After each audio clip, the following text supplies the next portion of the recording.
Hello and welcome to MVP Hot Seat. This is Ibrahim Ababu from Nuclear Business Platform. Today I'm very pleased because I have with me Mr. Djibo Maiga Abdoul Wahab, President of Autorité Nigérienne à l'énergie atomique, the HANEA. Also, Mr. Djibo is the head of the National Technical Committee for Nuclear Program. Just as a reminder, the HANEA was established in 2013 and to supervise, coordinate, and promote nuclear energy in the country. So Niger is very much determined to go for a nuclear power program according to the INIR mission from the IAEA, which took place in 2018, which Mr. Djibo would give us more information about it later on. So welcome, Mr. Djibo. It's a great pleasure to have you with us today. So let's start first with the first question. So can you share with us about the HANEA, its role, its mandate, and the history of the organization? Thank you very much, Mr. Ibrahim. I am really very pleased to hold this opportunity in order to express to you my deep thankful to you and to NBP for this interest you have about our nuclear power plant program in Niger. Having said that, I want first of all recall that in our country, our constitutions, in its article 147, it stipulates that the state must develop all its energy resources in order to achieve its energy sovereignty and to satisfy national needs and development requirements. That means add to water, add to sun and wind. As you know, we have a very huge potential of uranium and thorium in our country. We are the fourth or the fifth world. Our rank in the world is first and fourth or fifth rank of the world for the country which produce uranium. So what that means, if you have to develop all our energy resources, this assumes that we have to take benefit of these resources which is in our country too. So this is the first reason. The second is that during 2004, there was a study which has been updated in 2014, which concluded that energy appraisal by 2030 shows that inclusion of nuclear energy in our mix of energy is a viable option. The third thing is that before HANEA, all the technical cooperation related to peaceful use of atomic energy are scattered among several institutions, labs, and ministry. So there is not a very good visibility of the impact of the implementation of these technical cooperation projects. And the first and the last. In 2011, the candidate president, one of the candidates, proposed in his program named Renaissance Program Act 1, that if he was elected, he will promote nuclear energy. He will include it in the energy mix of our country. So fortunately, he has been elected. And the first thing he has done is to create, as you have recalled it, HANEA in 2013. And the role of HANEA is coordination, supervision, and promotion of peaceful use of atomic energy, including the program of nuclear power plants, which has to be led by HANEA, and ionizing radiation also. So this is the mandate of HANEA. HANEA is the acronym, as you have recalled it, of High Authority of Atomic Energy of Niger. And HANEA is linked to the cabinet of the President of the Republic to show that the importance he have for this authority. The first decree of 2013 has been modified, amended in 2019, because when we embark on our nuclear power plant program, we work with the Office of Legal Administration of IAEA, which tell us that if we want to go with this program, we didn't have to be at the same time the organ of promotion and regulatory body. So this is why we have amended our decree of creation of HANEA to create another organ, which is the regulatory body.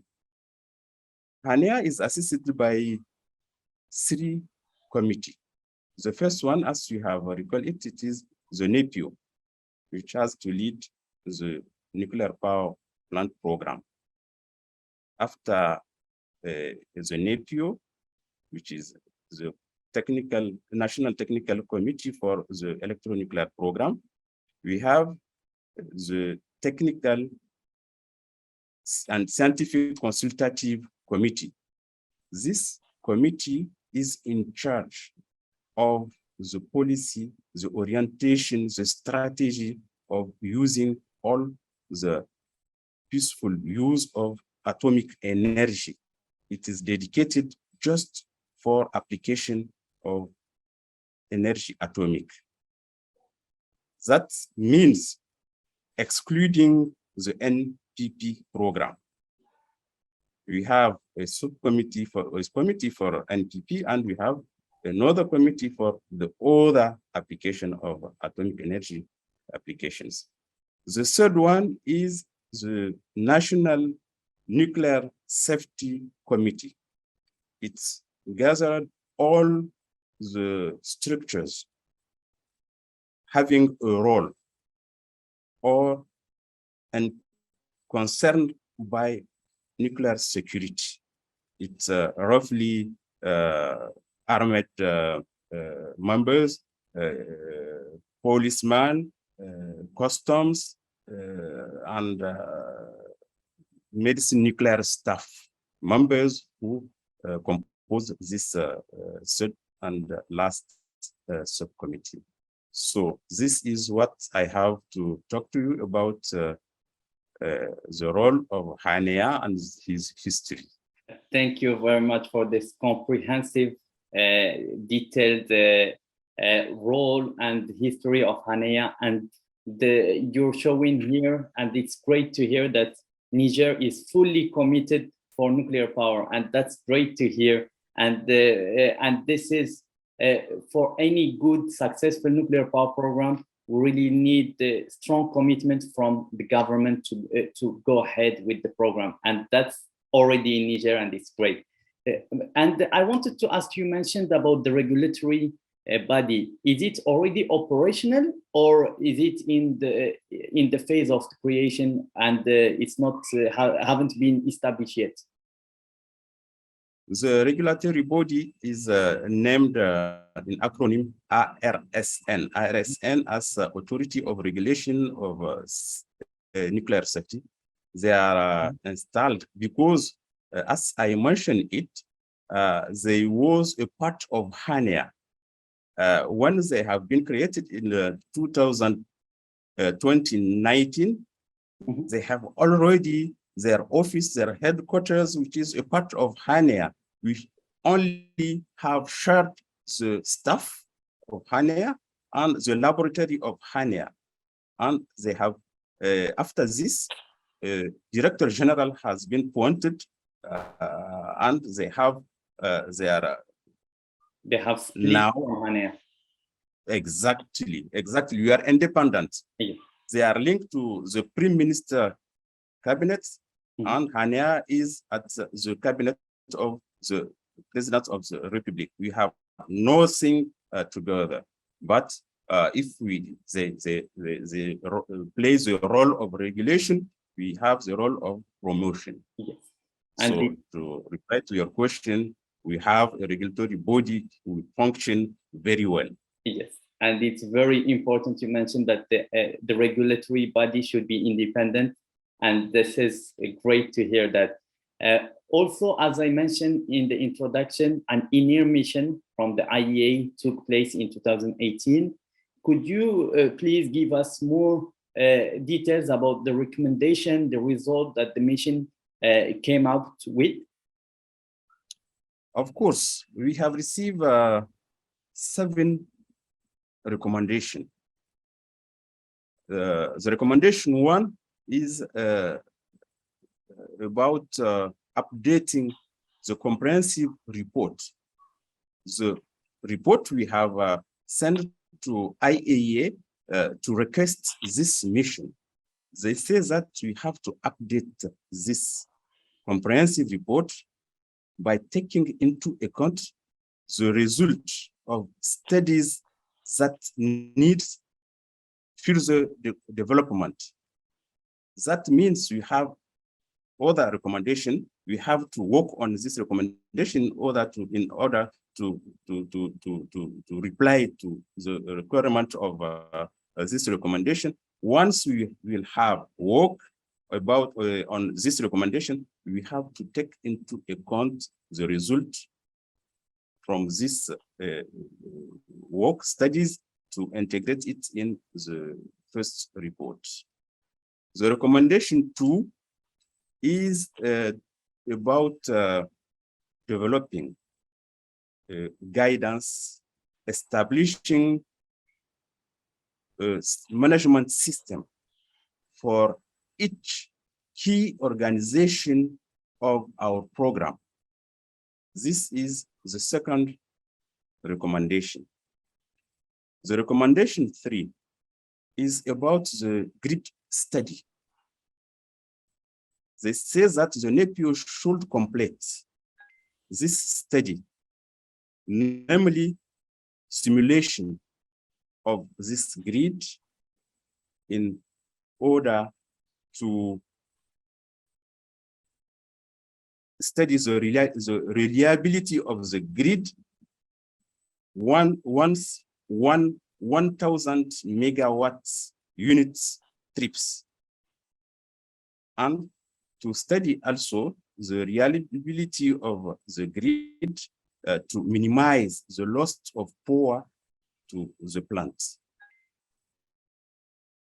The recommendation 4 is about the reassessment of the electricity costs.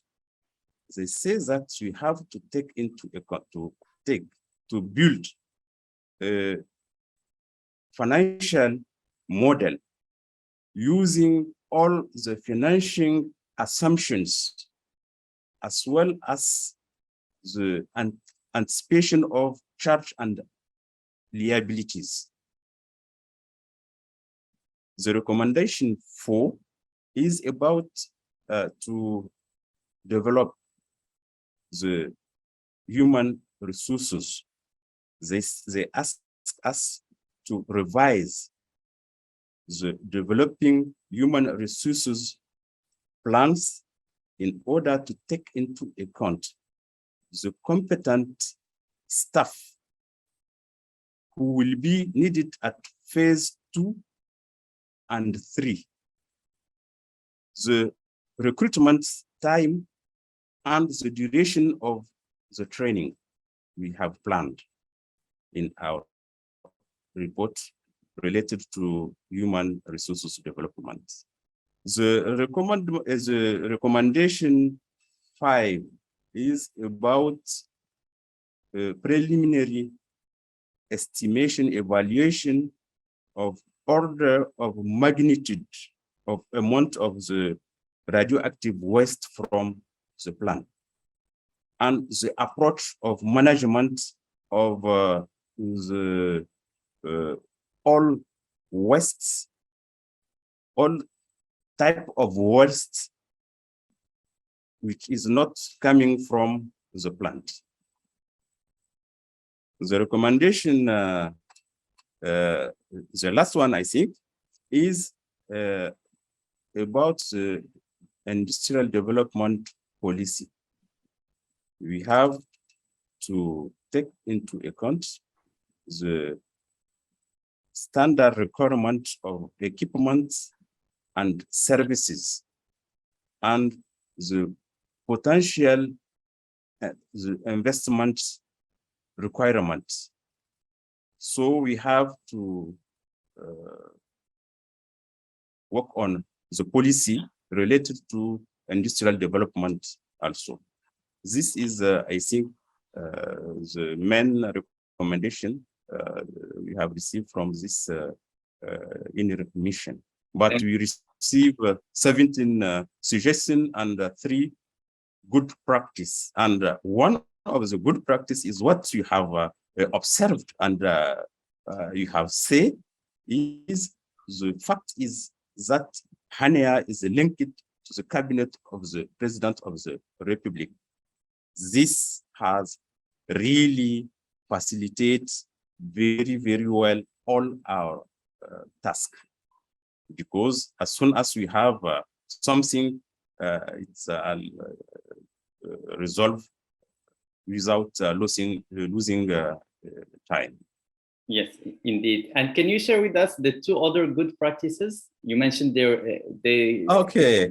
The second one is a breakdown of the cost. We have planned the cost by year instead of having a global general budget of our NPP.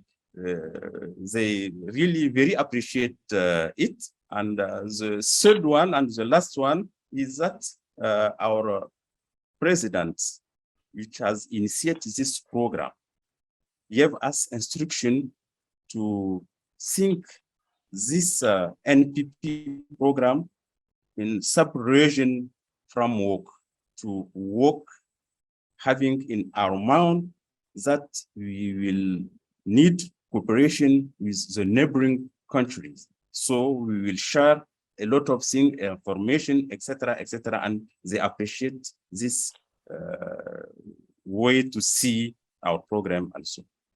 Very interesting. And I will come back to that last point you mentioned later on about the neighbors and the cooperation.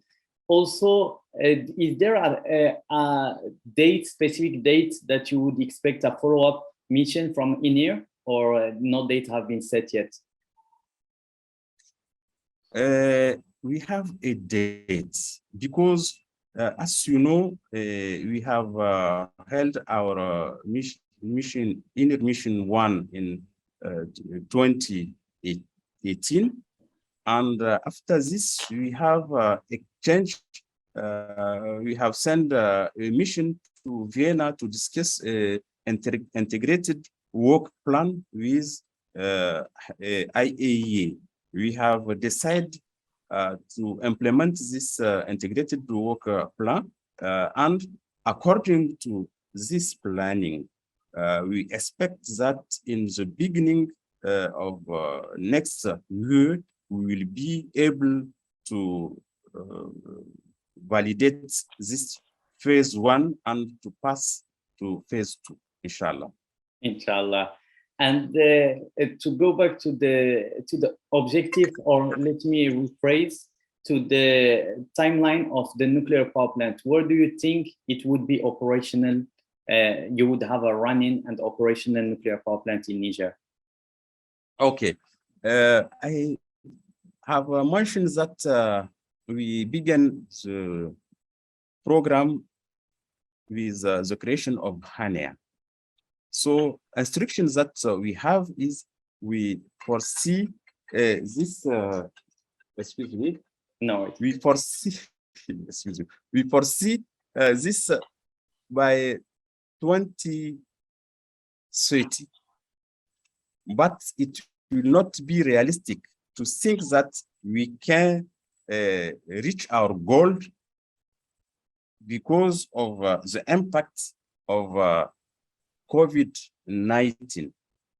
As you know, all the program all around the world, all over the world, have been impacted by COVID. It has been our case because we stopped our works for roughly 1.5 years. So I think that it will be more realistic to say that maybe 2025 will be able to reach our You goal. mean 2035, not 2025, right? 2035, excuse me, yes. Yes.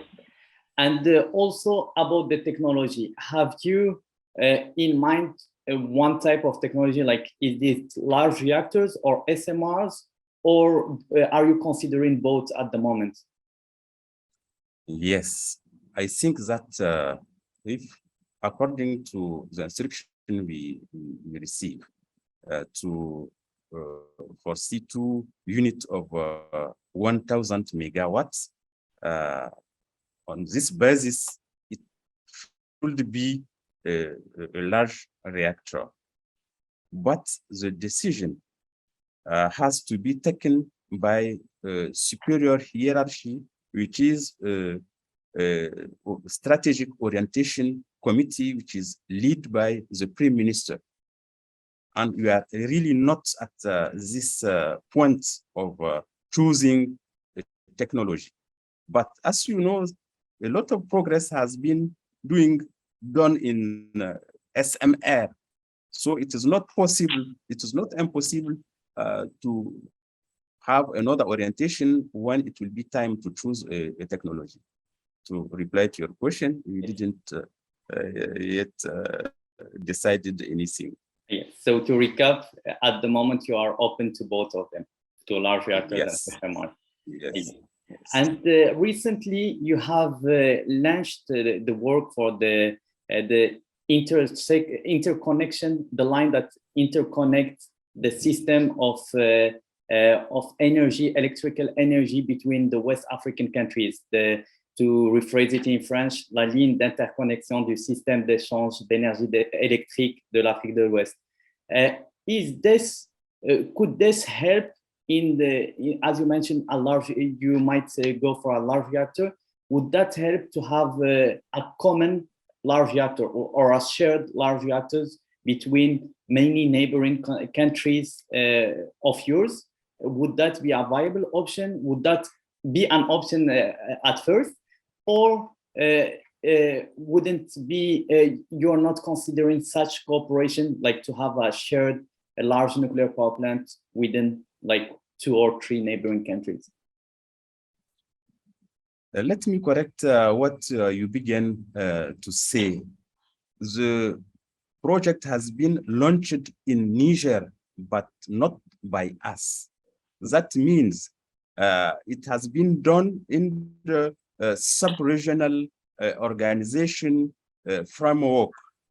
This North Ridge, which has been launched in Niger, has been an initiative of economic community of West Africa states, which has created the WAPP, the West African Power Pool, which is association of private and public energy entities.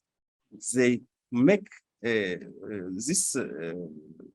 decide to do this because they observe that a lot of people in this sub-region has not access to energy. So they decide, they have their electricity and energy policy. As you know, ECOWAS gathered 15 states, and they decide to create this organization in order to share the energy, to make energy available for the area or region where there is a lack of energy. This market is really a mean, an opportunity for some countries who have surplus or excess of energy to sell it to the country we need energy. As such, for us, we have a nuclear power plant program.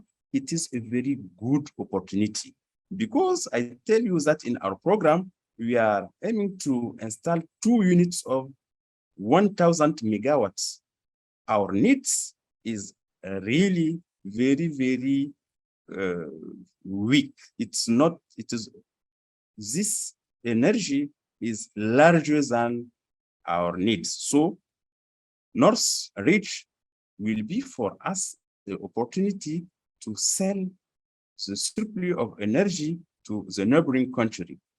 I have to recall that this reach leave Birnin Kebi in Nigeria, come to Niger, and before going to Burkina Faso, there is a ramp to Benin.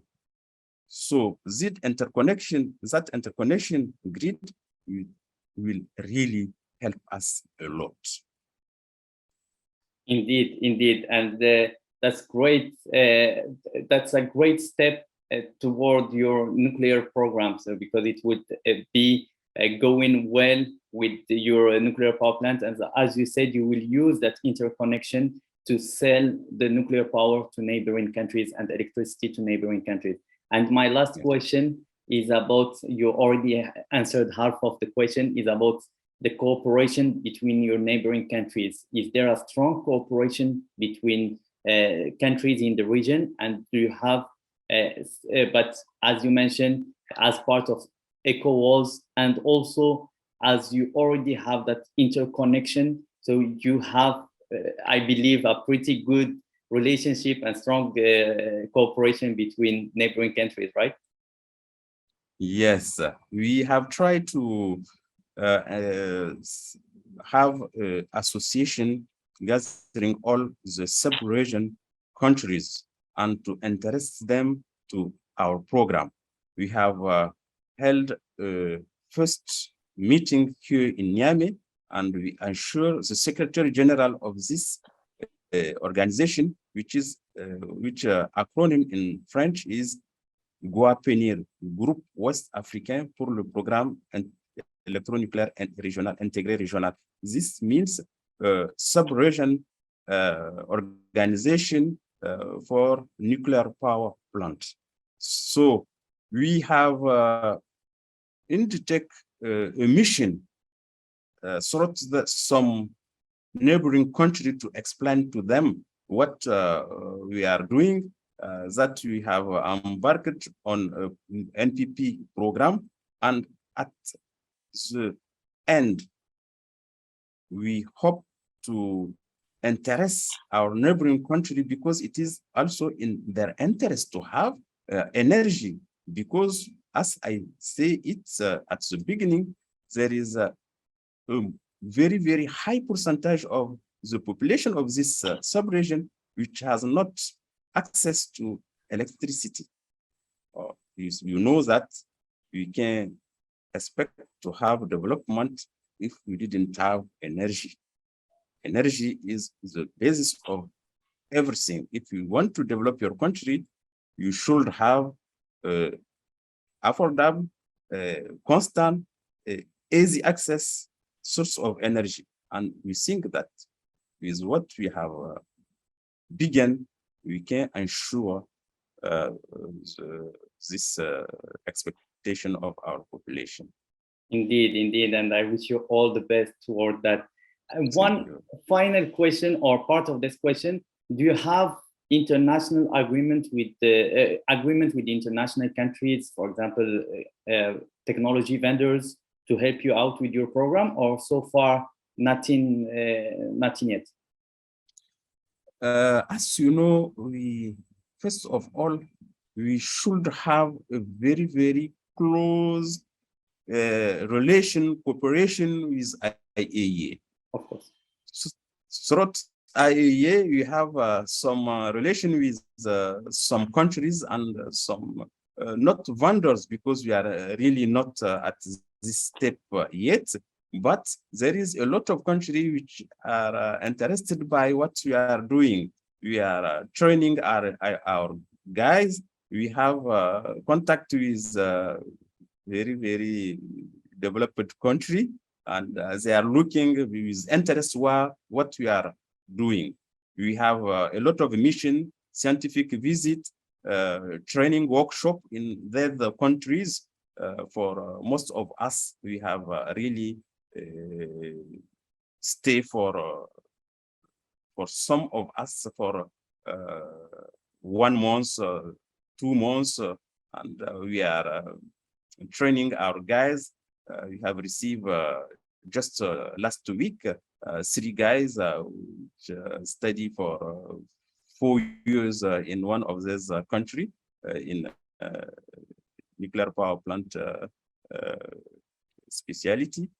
So we have contact, but we didn't have a formal memorandum of standing or engaged commitment. We have not yet signed anything in this way. Understood.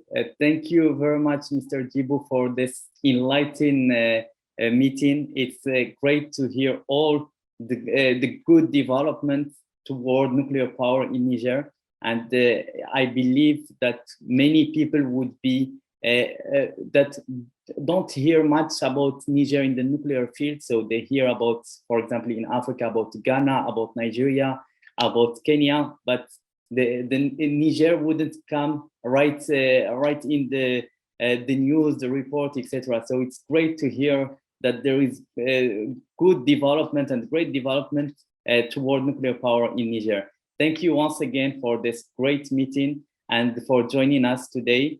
Also for the audience, feel free to write down your comment on the comment box below. And I would see you soon for another MVP hot seat very soon. Bye everyone, stay tuned.